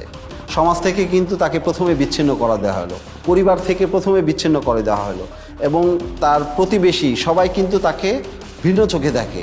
এই ছেলেটা জঙ্গি, আমরা তো জানতাম না, এটা জঙ্গি পরিবারের সন্তান। তাদের মধ্যে একটা ফোবিয়া ছড়াই গেছিলো যে এই আপার সাথে হয়তো যোগাযোগ করলে আমরাও অ্যারেস্ট হতে পারি, আর এই মেয়েটার সাথে যোগাযোগ হলে আমরাও অ্যারেস্ট হতে পারি। এটার জন্য আমরাও নিজেদেরকে গোটাই নিয়েছিলাম যে কি দরকার যদি কারো ক্ষতি হয়। বাংলাদেশে জঙ্গি নাই এই কথাটা বলা যাবে না, জঙ্গি ছিল, জঙ্গি এখনো আছে। কিন্তু প্রশ্নটা হচ্ছে যেইভাবে এটাকে ফুলিয়ে ফাঁপিয়ে দেখা হচ্ছে, যেটা প্রোটেক্ট করা হচ্ছে, এইটার খুবই একটা ক্ষুদ্র অংশ হয়তো বাংলাদেশে জঙ্গি আছে।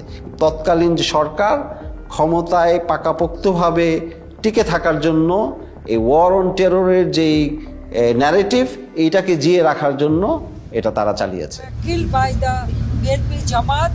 You know that BNP Jamaat is a terrorist party. They always go for terrorism and nepotism and corruption. I have to prove credibility, right? To whom? To whom? A terrorist party? A terrorist organization? No.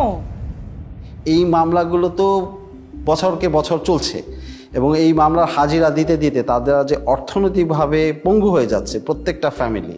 এবং আমরা একটা জরিপ করেছি যে minimum খরচ হয়েছে 7 লাখ টাকার মতো, তাদের হাজিরা থেকে শুরু করে এই মামলা পরিচালনার সব খরচ।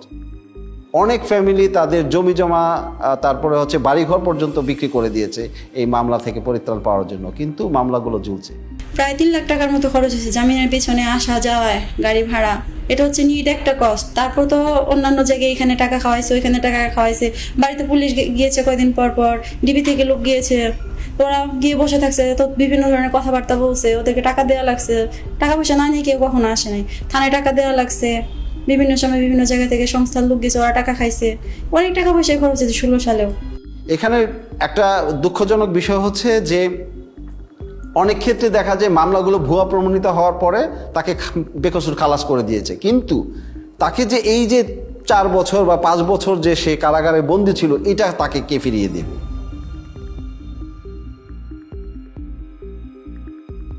এখন ভুয়া মামলা দিয়ে এগুলোর পক্ষে তো তাদেরকে এখন প্রমাণাদি জোগাড় করতে হবে, প্রমাণাদি পাবে কোথেকে?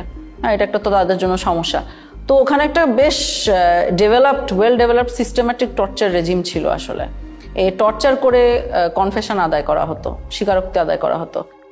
আমাকে লাস্ট এটাই চাইতেছে আব্দুল মুমিন আমি স্বীকার করতাম, মানে আপনার পরিচয় বদলানো। হ্যাঁ, পরিচয় বদলাম। তো আমি আব্দুল মুমিন স্বীকার করে নিছি। করে নেওয়ার পরে এই যে এখন বাসজলা দিয়ে লাস্টে বলতেছে তোর নাম আব্দুল মুমিন, আর তোর বাপ যদি জিজ্ঞেস করে, কোথাও জিজ্ঞেস করে বলবি যে আমি বাবার সাথে রাগ করে তাবলিগে চলে গেছিলাম, তাবলিগের কিছু জিনিসপত্র আছে এই ব্যাগের মধ্যে, এই ব্যাগটা নিয়ে তুই চলে যাবি, ওরা ছেড়ে দিয়ে আসো। যেহেতু সব ম্যাজিস্ট্রেট এক না, কিছু কিছু ভালো ম্যাজিস্ট্রেটও আছে, তাই কিছু ম্যাজিস্ট্রেট আবার থাকতো খারাপ, এবং সবাই জানতো তারা মানে কারা, যারা এগুলো মেনে নেবে, এই ধরনের ফোর্সড স্বীকারোক্তি বা গুম হওয়া সত্ত্বেও জিনিসটাকে কগনিসেন্সে না নেওয়া। তো ওই সব মানুষদের সামনেই যাওয়া হতো, ওদের সামনেই এদেরকে প্রডিউস করা হতো, তারা ফোর্স স্বীকারোক্তি মেনে নিত। না, আমি বলছি না, আমি 160 আমার মাইরা ফেলাইতো, আমি 160 করতে না, 160 করতে দিলে আমার ফাঁসি হয়ে যাবে। আমি তো এগুলো কোনো কিছুর সাথেই নাই। আপনারা যা বলতেছেন আমি এগুলো কিছুই জানি না, সব সাজায় আপনারা দিচ্ছেন। তখন আমারও ওই আয়ু বলতেছে, ওই প্রথম দিন আমাকে যখন, এটা আপনাকে কি বলবো, মানে প্রথম দিন আমাকে যখন ওয়াটার বোর্ডিং দিয়েছে, তখন আমার মানে আমি প্রসব করে দিয়েছিল আর কি। তো ওই জিনিসটা ও আবার আমাকে রিমাইন্ড করে দিচ্ছে যে তোরে যে মনে নাই, তোরে যে তুই যে প্রসব করে দিয়েছিস রিসিলি মেয়েদের লগে, আজকে কিন্তু আবার সেইভাবে মাইর দিলাম। টানায় পিড়ামো, কিন্তু তুই যা বলি সেইভাবে কর। করে নিয়ে আসছে, করে নিয়ে আইসা বলতেছে, এমন একজন জাজের কাছে নিয়ে আসছে, আইসা বলতেছে ও 164 দিতে চায় না, অনেক চেষ্টা করছি দিতে চায় না। পরে বলে যে আবার সেই কোর্টের যে জাজ বলতেছে ও এখনো দাঁড়ায় আছে কিভাবে, এটারে কেমন 164 দেয় না, এটা তো দাঁড়ায় আছে সুস্থ আছে, 164 দেওয়ার জন্য কিছু মশলাপাতি খরচ করতে হবে না। A GUM or enforced disappearance is a violation of human rights. So the judges as a whole should be sensitized about the human rights, about the various human rights instruments and the violation of those human rights. Magistrate সাহেব উনি ডাক দিয়ে বললেন যে আপনাদের আসামি তো করতেছে না, কি বলে বালকরূপ স্বীকারোক্তি দিচ্ছে না। একটা এগ্রিজিয়াস কেস আমাকে যেটা খুব ডিস্টার্ব করেছে সেটা হলো যে সে আমাকে বর্ণনা করছিল, যেটা ম্যাজিস্ট্রেটকে যে বলেছে যে প্লিজ আমি এতদিন ঘুমছিলাম, আমি আসলে এটার সাথে জড়িত না। হ্যাঁ, অনেক সাহস করে এটা সে ম্যাজিস্ট্রেটকে বলেছিল। ম্যাজিস্ট্রেট তখন যে পুলিশ সাথে নিয়ে গিয়েছিল, পুলিশকে ডেকে বলেছে এই যে দেখেন কি বলছে, তখন তাকে বাইরে নিয়ে যাওয়া হয়। সিএম কোর্টের বারান্দায়, এটা সময় 8তলা বা 9তলায় কিছুক্ষণ আমাকে মারধর করলো। আমার এখানে আমাদের দাগ আছে মনে হয়, এটা ওরা আমাকে মাথাটা ধরে স্যার ওই গ্রিলের মধ্যে এটাতে বাড়ি মারতে ধরছে, তখন আমার হাতে হ্যান্ডকাপ ছিল, তাই আমি মাথাটা বাঁচানোর জন্য আমি এটা যখন আনছি তখন আমার এখানে পড়ছে, তাই আমি নিচে ফেলে পাড়াইলো, কিছুক্ষণ মারলো, অনেক চিৎকার চেঁচামেচি করতেছিলাম, কারণ আমি হচ্ছে কেউ তো আসলো। যখন চিৎকার চেঁচামেচি করতেছি তখন ম্যাজিস্ট্রেট আবার আয়কে ডাকা পাঠাইছে যে এত আওয়াজ করতেছেন কেন। আর মানে কি বলবো, এটা অবিশ্বাস্য বিষয়। আমি প্রশাসনকে কাছ থেকে দেখছি আর আমি অবাক হয়েছি যে আসলে পুরোটাই একটা system. Most of the judges were at the beck and call of the high command of the then ruling party. That's why they did not dare to take any effective steps against the enforced disappearances of the victims or abduction of the victims, The judiciary must be proactive instead of reactive. The judiciary must come forward, protecting and promoting the human rights of the people through adjudication of disputes in a very bold and assertive manner. Boldness is an integral part of the personality of a judge. A weak person is not suited or suitable for the position of a judge. Judges must know how to deliver justice impartially, effectively, and in a neutral manner. কিছু মানুষকে বাঁচিয়ে রাখবে কিন্তু আবার release করতে পারবে না, বাংলাদেশে নানাবিধ কারণ থাকতে পারে সেটার জন্য। তখন তাদেরকে আমরা দেখছি ইন্ডিয়াতে পার করে দেওয়া হয়। ইন্ডিয়াতে পার করার পদ্ধতিটা আমরা বুঝতে পেরেছি বন্দীদের সাথে কথা বলে, সিকিউরিটি ফোর্সের ভিতরে যে হুইসেল ব্লোয়াররা আছে তাদের সাথে কথা বলে, এবং অনেক সময় আমরা নথিপত্র মিলিয়ে দিন তারিখ চেক করেও ওগুলোকে কনফার্ম করেছি যে এভাবেই ঘটেছে।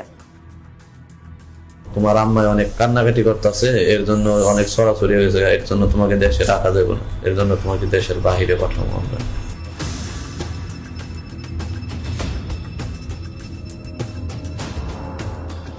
নদী পার করাইলো, নদী পার করানোর পরে তারপরে কাঁটাতারের একটা বেড়া আছে, ওই বেড়া দিয়ে আমাকে পার করে তারা নিয়ে গেল।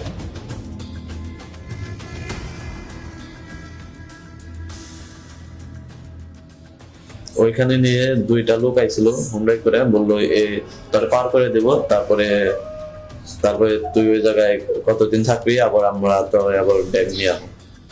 ইন্ডিয়াতে নিয়ে যাওয়া হতো, আমাদের বাহিনী নিয়ে যেত 300-400 মিটার ইনটু দ্য বর্ডার, নিয়ে যে ওই বাহিনীর হাতে হ্যান্ড ওভার দিত। একটা বিশেষ ক্ষেত্রে আমরা দেখেছি যেখানে বন্দি এক্সচেঞ্জ হয়েছিল। ওরা আবার ওই দেশ থেকে কারা যেন আসছে স্যার, আপনার ওদের ইন্ডিয়ানরা আসছে, ওরা 2জনকে দিল, আমরা 2জনকে দিলাম। মানে ওরা 2জন বন্দিকে দিল, আপনাদের বন্দি 2জনকে ওদেরকে দিয়ে দিল। ইন্ডিয়া আমাদেরকে বন্দি দিয়েছিল, আমরা একজন বাংলাদেশি সিটিজেনকে দিয়েছি। আমার ধারণার সাথে মনে হয় আরেকজন ছিল যার পরিচয় আমরা এখনো বের করতে পারি না। অর্থাৎ আমরা 2জনকে দিয়েছি, একজনকে পেয়েছি। ওই 2জনের মধ্যে একজন বাংলাদেশি নাগরিক, সাথে মিষ্টিও দেওয়া হয়েছে। ওই বাহিনীও মানে ইন্ডিয়ান বাহিনীও মিষ্টি এনেছিল, আমাদের বাহিনীও মিষ্টি ছিল। বন্দি গিফট দেওয়ার সাথে সাথে মিষ্টিও গিফট এক্সচেঞ্জ করা হয়েছিল। এটা আমাকে নিরাপত্তা বাহিনীর যারা ওখানে জড়িত ছিল তারাও বলেছেন, বন্দি নিজেও চোখে দেখেছে এই ঘটনাটা ঘটতে। ইন্ডিয়াতে নেয়ার পরবর্তী কি হতো বন্দিদের আমরা সবসময় জানি না, অর্থাৎ কাদের কথা জানি না, আমরা জানি না ওখানে কাউকে মেরে ফেলা হতো কিনা, কারণ যারা মারা গেছেন তাদের খবর আমাদের পক্ষে বের করা এখনো পসিবল হয়নি। যাদেরকে হ্যান্ড ওভার করলো ওদেরকে নিয়ে আবার কি করলেন? ওদেরকে নিয়ে স্যার রাস্তায় 2জনকে স্যার ক্রস ফায়ার দিয়ে ফ্লাই দিয়ে আসছে। তবে এটা অবশ্যই হতো যে ইন্ডিয়াতে যারা বাঁচিয়ে রাখা হতো ইন্ডিয়াতে, তাদেরকে মামলা দেওয়া হতো, মানে অর্থাৎ ইন্ডিয়ান লিগ্যাল সিস্টেমের ভিতরে তাদেরকে ঢুকিয়ে দেওয়া হতো। সো আনপাসপোর্ট মামলা বলবে, অর্থাৎ ট্রেসপাসিং এর জন্য কেস দেওয়া হতো। তখন ওনারা ইন্ডিয়াতে জেল খাটতেন, জেল খাটা পরবর্তীতে আবার ওনাদেরকে বাংলাদেশে পুশ ইন করা হতো।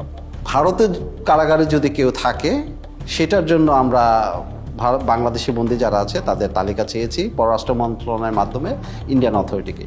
কিন্তু সেক্ষেত্রে যে সমস্যাটা দেখা গেছে যে তালিকাটা দিয়েছে সেটা অসম্পূর্ণ, এবং আমরা যেই পিরিয়ডের তালিকা চেয়েছিলাম অর্থাৎ 2009 সাল থেকে 2024 সালের 5ই অগস্ট পর্যন্ত সেটা তালিকা পায়নি। এই সম্পৃক্ততাটা ইন্ডিয়া এবং বাংলাদেশের যে ইল্লিগাল একটা সম্পর্ক, এটা আসলে খুবই ট্র্যাজিক, কারণ এরকম হওয়ার কথা না, হওয়া উচিত না, এবং আমাদের দেশের সার্বভৌমত্বের প্রশ্ন অবশ্যই চলে আসে, কিন্তু হয়েছে, গত 16 বছর এটা হয়েছে। এবং কারো কারো ক্ষেত্রে চরম পরিণতিটা হয়ে গেছে, যেটা আমরা বিভিন্নভাবে জানতে পেরেছি, এবং অনেকে আমাদের কাছে ইতিমধ্যে এই কথাগুলো বলেছেন। এর মধ্যে একটা বড় অংশ আছে যাদেরকে বেশ কিছুদিন জিজ্ঞাসাবাদ করার পরে অথবা কয়েকদিন জিজ্ঞাসাবাদ করার পরেই সিদ্ধান্ত নেওয়া হয়েছে তাদেরকে হত্যা করা হবে। যখন একজনকে মেরে ফেলার সিদ্ধান্ত হতো তখন কাজটা ওরা, যেহেতু ওনারা ট্রেন্ড অফিসার্স, যথেষ্ট এফিশিয়েন্টলি করতো আমরা বলতে পারি। একজন মানুষকে কখনো কখনো মোরগ বলা হতো, কখনো কখনো প্যাকেট বলা হতো, কখনো কখনো সাবজেক্ট বলা হতো। ঊর্ধ্বতন অনেক অফিসার আছেন যারা মিড লেভেলে ছিলেন বা যারা গোয়েন্দা সংস্থাগুলি পরিচালনা করতেন, তাদের নির্দেশনায়, তাদের উপস্থিতিতে এই মানুষদেরকে নিয়ে যাওয়া হতো মাইক্রোবাসে করে। টঙ্গীর থেকে রওনা দেওয়ার পর যতগুলি ব্রিজ আছে প্রায় প্রতিটি ব্রিজের গোড়াতেই নিয়ে নতুন যারা অফিসার সংযুক্ত হতেন র্যাবে বা র্যাব ইন্টেলে, তাদেরকে বলা হতো দুজন একজন মোরগ নামাও বা প্যাকেট নামাও, গুলি করো।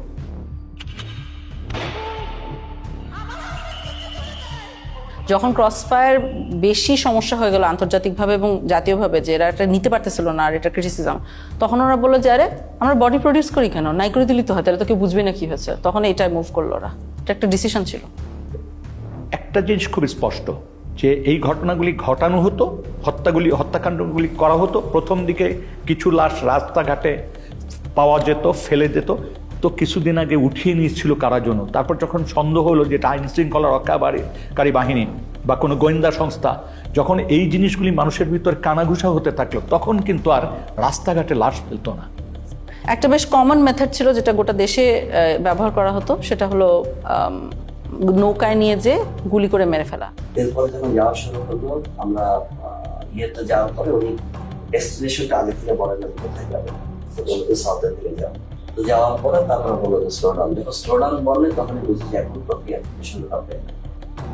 যখন খোলের ভিতর দিকে তাকে তুলে নিয়ে আসে, সিমেন্টের বস্তা কিন্তু বাইরে থাকে স্যার, খোলের মুখটা খুলে একজন করে তুলতেছে স্যার, সিমেন্টের বস্তা দিয়ে সে বেঁধে ফেলতেছে, পাথর হচ্ছে হাঁটু বড় হয়েছে, হাঁটু বড় হয়েছে, বেঁধে মায়ের কাছে সিমেন্টের বস্তাটা তাকে একদম কর্নারে রাখছে। সেকেন্ড ম্যান স্যার কিলোটা দেয় স্যার, কিলোটা দিয়ে দেখছে সব। তাদের পছন্দের জায়গাটা হলো মাথা স্যার, মানে মাথার এখানে বা এই পাশে বালিশ থেকে তারপরে একদম 2 রাউন্ড ফায়ার করে। 2 রাউন্ডটা ফায়ারের প্রয়োজনটা কখনো যদি কখনো তার মনে হয়েছে কারো হাত কেঁপে গেছে, তখন উনি বলতেন সেনাবাহিনীর একটা ক্যাম্প আছে ওই ব্রিজের গোড়ায়, সেখানে সুন্দরবন থেকে একটা ট্রলার নিয়ে আসা হয়েছিল, দস্যুদের কাছ থেকে উদ্ধার করার ট্রলার, যেটা জেনারেল জিয়াউল হাসানের টিম এটা এনেছিল।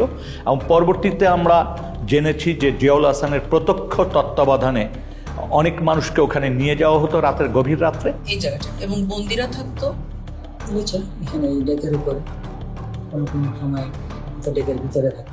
অ্যান্ড দেন অফিসাররা কারণ ডেকের ভিতরে না থাকলে দেখা গেলো মাঝে দেখে ফেলি, এরকম হয়। ওরা সবই এখানে বা কেউ এখানে থাকতো। অ্যান্ড দেন এখানে এনে শুট করে এখান থেকে ফেলে দিবেন, ওখান থেকে পেট ফাটতেছে ওখানে কুইক অ্যাকশন।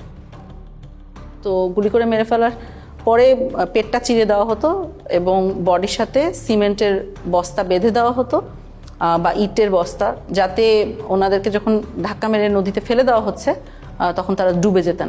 হচ্ছে গিয়ে এখানে যাওয়ার পরে এই যে মানুষটাকে শোয়ালেন, যাওয়ার পরে বাঁধার পরে তারপরে আপনার গুলি করে ফেলা দেওয়া হয়। এদিকে বাঁধার রশিটা রেডি থাকে, ওইদিকে সিমেন্টের বস্তার সাথে রশি বাঁধা রেডি, যেমন রশি বাঁধার থেকে সিমেন্টের বস্তা খুলে না যায়, তারপরে বাকি রশিটা এখন এটা কোমরের সাথে গিয়ে বাঁধা সবচেয়ে সহজ, that of any other places of the whole body. এখানে গুলি করে লোয়ার পোর্শন ধরে ফেলে দিল। কে ফেললো? জিয়া তো গুলি করলো, এখন জিয়েই ফেললো না সাথে আরো যে লোক ছিল তার কে ফেললো এটা আমার খেয়াল নেই, এখান থেকে করে ফেলে দিল। তবে বেশ কিছু ক্ষেত্রে লাশ ভেসে উঠেছে। আমি এর ধরনের কেস দেখেছি যেখানে লাশ ভেসে উঠছে বুলেট উন্ড কপালে এবং গায়ে সিমেন্টের বস্তাটা কোনো কারণে একটা ছেড়ে গিয়েছে, অন্যটা রয়ে গেছে, এরকম অবস্থায় উঠছে। নারায়ণগঞ্জের 7 খুনের যে হত্যাকাণ্ড এবং তার লাশ লুকিয়ে ফেলার যে প্যাটার্ন, এই প্যাটার্নের সাথে অনেক অংশে মিলে যায়। এরকম নানাবিধ মারার আসলে টেকনিক ছিল, বিভিন্ন বর্ণনা থেকে আমরা পাই। কোনো কোনো ক্ষেত্রে বিষ প্রয়োগ করেও হত্যা করা হয়েছে, ইনজেকশন দিয়ে মারা হতো। এটার বর্ণনা পেয়েছি আমরা যারা এটা নিজে চোখে দেখেছে।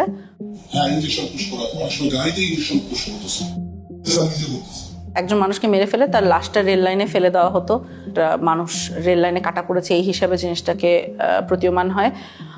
কিছু কিছু ক্ষেত্রে দেখা গিয়েছে যে অনেক সময় লাশের হাতে হ্যান্ডকাফ অবস্থায় রেল লাইনে কাটা লাশ পাওয়া গেছে, তো বোঝাই তো যাচ্ছে কি হয়েছে, নাহলে হ্যান্ডকাফ আসলো কোথা থেকে।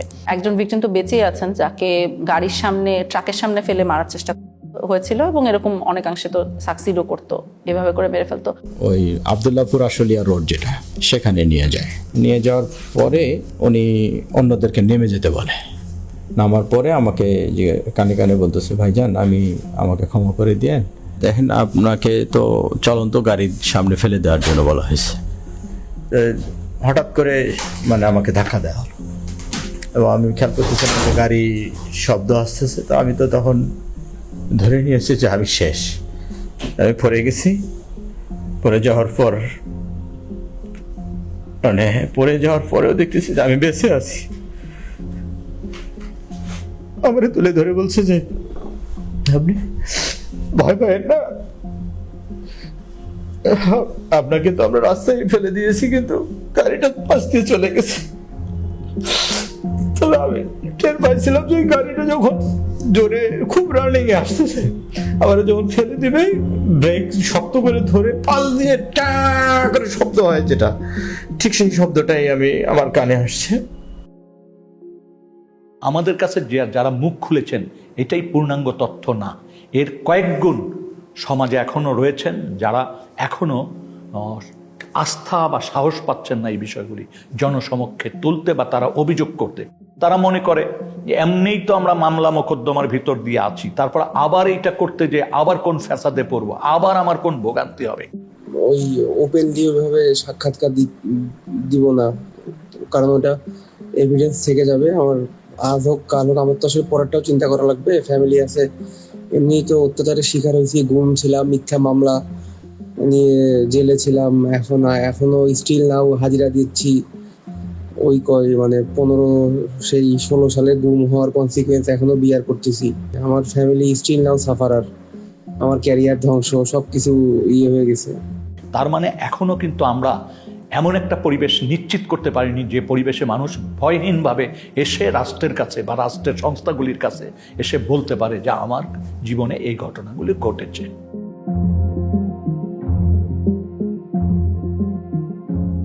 অন্ততপক্ষে গুম কমিশন যাদের ক্ষেত্রে মনে করেছে যে হয়রানিগুলোর থেকে তাদের পরিত্রাণ পাওয়া উচিত, গুম কমিশন থেকে আমরা পরীক্ষা নিরীক্ষা করছি এবং এই ধরনের একটা তালিকাও প্রস্তুত করা হচ্ছে এবং ফলস কেসগুলা যাতে দ্রুত নিষ্পত্তি করে, গুম হওয়া ব্যক্তি ছাড়া পাওয়ার পরও হয়রানির শিকার না হয় এবং এই আদালতের আইনি ব্যবস্থাকে যাতে কেউ আর অ্যাবিউজ করতে না পারে। যাদের বিরুদ্ধে এই মামলাগুলো দিয়ে দেওয়া হয়েছে, সন্ত্রাস দমন আইন বা অন্য যে আইনি মামলা হয়েছে, এই প্রত্যেকটা মামলা যাতে দ্রুত নিষ্পত্তি করা যায়, সেটা যাতে এক্সপিডাইট করে, সেটার জন্য সুনির্দিষ্টভাবে সরকারকে বলেছি। দ্বিতীয়ত হচ্ছে যে সন্ত্রাস দমন আইনটাকে সংশোধন করার কথা বলেছি। 3 নম্বর জিনিসটা হচ্ছে যে এটার সাথে সম্পৃক্ত যেটা যে বাংলাদেশে জঙ্গিকে মোকাবেলার জন্য, জঙ্গি ইস্যুটাকে ডিল করার জন্য আমাদের এখানে সুনির্দিষ্টভাবে কিছু স্ট্র্যাটেজি ঠিক করতে হবে। এর পাশাপাশি যেটা হচ্ছে যে রিহ্যাবিলিটেশনের যে বিষয়টা আছে সন্ত্রাসদের মোকাবেলার ক্ষেত্রে, এই বিষয়টা মনে হয় কার্যকর হতে পারে, সেটাকে আমরা ফোকাস করেছি। গুম হওয়া এবং কেউ মারা যাওয়ার মধ্যে একটা বিস্তর ফারাক আছে। সেটা হলো কেউ যখন মারা যায় তখন তার সম্পত্তি ভাগ হয়ে যায়, একটা ডেথ সার্টিফিকেট আসে, সম্পত্তি ভাগ হয়ে যায়, একটা ক্লোজার আসে। কিন্তু কেউ যখন গুম হয়, যেহেতু সে মারা গিয়েছে এই কথাটা বলতে পারা যায় না, কারণ আমরা আসলে জানি না সে মারা গেছে কিনা, তখন কিন্তু কোনো ডেথ সার্টিফিকেট ইস্যু করা যায় না। ডেথ সার্টিফিকেট ইস্যু না করার সাইড ইফেক্ট আপনি দেখেন, ধরেন ভদ্রলোকের ব্যাংক অ্যাকাউন্টে টাকা আছে বা তার সম্পত্তি আছে, কিছু ভাগ হওয়া সম্ভব না। সো পরিবারগুলো অলমোস্ট রাতারাতি পথে বসে যায়, দেখতে পারে যে ব্যাংক অ্যাকাউন্টে টাকা আছে, দেখতে পারে যে তার সম্পত্তি আছে, কিন্তু সে কিছু ব্যবহার করতে পারে না।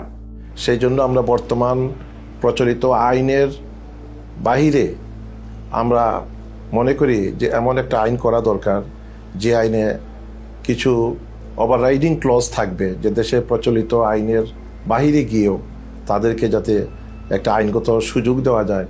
যখন একজন মারা যান তখন তার বউ বিধবা হয়ে যান, এটার একটা প্রসেস আছে। কিন্তু যখন একজন গুম হন তখন তার বউ, উনি কি বিধবা না সধবা? কারণ আমরা উত্তরটা জানি না। ভদ্রলোক বেঁচে আছে কি মারা গেছে এটা আমরা বুঝতে পারছি না। এই যে বিশাল সমস্যাগুলো পরিবারগুলোর মধ্যে মানে সৃষ্টি হয়, সেগুলোর কোনো সমাধান তারা পায় না। এবং গত 16 বছর ধরে হাজারে হাজারে পরিবার বাংলাদেশে এই সমস্যাটা ফেস করে আসছে। গুম হওয়া ব্যক্তির ডেথ সার্টিফিকেট ছাড়াই তাদের গুম হওয়ার যে একটা প্রত্যয়ন বা একটা ডিসঅ্যাপিয়ারেন্স সার্টিফিকেট প্রডিউস করে, যাতে পরিবার পরিজন যাতে সম্পত্তি ইনহেরিট করতে পারে, সেই জন্য এই কমিশন থেকে কিছু আইন সংশোধনের সুপারিশ করা হয়েছে। অন্ততপক্ষে আর্থিক দুর্দশা কিছুটা হলেও লাঘব হবে। তবে এটা সত্য কথা যে গুম হওয়া ব্যক্তির অনুপস্থিতি বা গুম হওয়া ব্যক্তিকে উদ্ধার করে না দিতে পারলে অপূরণীয় ক্ষতি, সেটা কোনো আইন দিয়ে বা তার সম্পত্তি দিয়ে বা সম্পত্তির অংশ দিয়ে সেটা পূরণ হওয়ার নয়।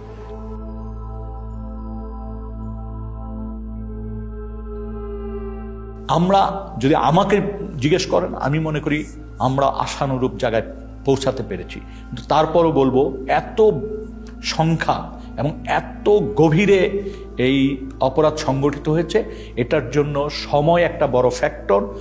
সেই বাহিনীর সদস্যরা যারা এই অপরাধের সাথে যুক্ত ছিল, তারা কিন্তু তাদের একটা বড় অংশ কিন্তু এখনো এই কাঠামোগুলিতে অবস্থান করছেন। তারপরে যাদেরকে চিহ্নিত করা গিয়েছিল প্রাথমিকভাবে, তারা কিন্তু পালিয়ে গেছেন। গুম ও বিচার বহির্ভূত হত্যাকাণ্ডের সঙ্গে সংশ্লিষ্টতার কারণে আইন শৃঙ্খলা বাহিনীর 42 কর্মকর্তার পাসপোর্ট বাতিল করা হয়। জানুয়ারি মাসে এদের বেশ কয়েকজনের বিরুদ্ধে গ্রেফতারি পরোয়ানাও জারি করে আন্তর্জাতিক অপরাধ ট্রাইব্যুনাল। যখন অ্যারেস্ট ওয়ারেন্ট বের হয় তখন কিন্তু তারা অনেকেই দেশে ছিলেন, কিন্তু পাসপোর্ট না থাকা সত্ত্বেও ওয়ারেন্ট বের হওয়ার পরপরই অনেক ঊর্ধ্বতন কর্মকর্তারা দেশ ছেড়ে পালিয়ে যায়। পালিয়ে যাওয়ার পরবর্তীতে এগুলোর এন্ড রেজাল্ট কি হবে? তো ধরেন আপনি বাংলাদেশ থেকে পালাচ্ছেন, মোস্ট লাইকলি আপনাকে ইন্ডিয়া যেতে হবে, কারণ ল্যান্ড বর্ডার আমাদের এসেনশিয়ালি ইন্ডিয়ার সাথে মায়ানমারের যুদ্ধ হচ্ছে, সো ওনারা এদিকেই যাবেন। কারণ আপনি যদি দেশের একজন গোয়েন্দা বাহিনীর প্রধান হয়ে থাকেন, কয়েকজন মিলে আপনি ইন্ডিয়াতে গেলেন, ইন্ডিয়া কি করবে ফার্স্টে? ইন্ডিয়া যেটা করবে হলো আপনাকে বসে আপনাকে ইন্টারোগেট করবে। এখন আপনি চিন্তা করেন যে বাংলাদেশের সকল সেন্সিটিভ তথ্য যাদের ভিতরে আছে তাদেরকে আমরা এসেনশিয়ালি ওনাদের হাতে তুলে দিচ্ছি, বা ওনারা ওনাদের হাতে নিজেরা সোপর্দ হচ্ছেন। এই যে এত বছর যারা গুম খুনের সাথে জড়িত ছিলেন, তারা তো আমরা যেটা বলছি অনেকেই বাহিনীগুলোতে আছে। ওনারা কি চাইবেন? ওনারা চাইবেন ভবিষ্যতে ওনাদের এই অপরাধগুলো যাতে রিভিলড না হয়। এখন আমরা তাদের অপরাধের কথা জানি আর না জানি, আমরা ধরে নিতে পারি এখন যে আমাদের শত্রুপক্ষের গোয়েন্দা বাহিনীগুলো ডেফিনেটলি জানে। তাহলে ভবিষ্যতে তাকে ব্ল্যাকমেল করতে কি লাগবে? শুধু বলতে হবে, তুমি যদি না করো এই কাজটা, তাহলে কিন্তু আমি তোমার পূর্ববর্তী গুম খুনের কথা আমি কিন্তু তোমার বউকে বলে দিব, খুব বেশি যেতে হবে, বা সোশ্যাল মিডিয়ায় ফাঁস করে দিব। তখন কি হবে? আপনি নিরাপত্তা বাহিনীগুলোর ভিতরে স্তরে স্তরে মানুষ রাখছেন যারা ব্ল্যাকমেইলের ক্ষেত্রে ভালনারেবল। আপনি যদি জিনিসগুলোকে সামনে নিয়ে আসেন, যে জিনিসটা আপনি লুকিয়ে রাখছেন না, সেটা দিয়ে কিন্তু আপনাকে ব্ল্যাকমেল করা যায় না। তো আপনি জিনিসগুলো সামনে নিয়ে আসেন, আপনি গুম কমিশনের সাথে কথা বলে ফেলেন, তাহলে এই সমস্যাগুলো কিন্তু চলে যায়। এই অপশনটা না নেওয়াটা আমার কাছে বোকামি মনে হচ্ছে এবং দেশ বিরোধী একটা কাজ মনে হচ্ছে। এই প্রসেসের পিকে প্রাইম মিনিস্টার্স অফিস, অনেক সময় ওনার পক্ষ থেকে ডিফেন্স অ্যাডভাইজার ছিল, তো উনিও মাঝে মাঝে ইন্টারফেয়ার করতেন, কথা বলতেন, আদেশ নির্দেশও দিতেন। So out of the way I went to PM and requested her যে সালাউদ্দিন কাদের চৌধুরীর ফাঁসি হয়ে গেছে, তার ছেলেটাকে এটা করা হয়েছে, এটা খুব এটা দেখা উচিত। আমাদের ফ্যামিলিটা খুব broken and his relatives have request. আমি নিজে প্রিয়ামকে বলেছি, আমার সাথে মানে আমি 2 বার ওনাকে বলেছি, এটা আমার নিশ্চিত মনে আছে। এবং her response was ছেড়ে দিব না, ছেড়ে দিব না, মানে আমি দেখি কি করা যায়। অ্যাডভাইজারকে তুমি বলছো, আমি বলছি। এবং ওনার কি ক্ষমতা ছিল তখন ওটাকে সমাধান করার? অর্থাৎ ধরেন উনি চাইলে কেউ বের করে দিতে পারতো? পিএম চাইলে হবে না, মানে এটা উনি যা চাইবে তাই হবে। সম্ভাব্য যারা অভিযুক্ত তাদের কারো কারোর সাথে কথা বলার পর যে জিনিসটা পরিষ্কার একটা অবয়ব দাঁড়িয়েছে, সেটা হচ্ছে এই ধরনের ঘটনার সিদ্ধান্ত নেয়ার ক্ষেত্রে যিনি নীতি নির্ধারকদের সর্বোচ্চ জায়গায় অবস্থান করছেন, তৎকালীন প্রধানমন্ত্রী শেখ হাসিনা, তৎকালীন সামরিক উপদেষ্টা তারেক সিদ্দিকী এবং বাহিনীগুলির প্রধান এবং ইন্টেলিজেন্স যে এজেন্সি উইং আছে তার প্রধানদের সমন্বিত নির্দেশনার বাইরে বা কমান্ড স্ট্রাকচারের সর্বোচ্চ পর্যায়ের নির্দেশনার বাইরে এই ধরনের ঘটনা দিনের পর দিন, মাসের পর মাস, বছরের পর বছর ঘটার কোনো সুযোগ নাই। সুতরাং তৎকালীন প্রধানমন্ত্রী শেখ হাসিনার এই দায় এড়ানোর সুযোগ নাই।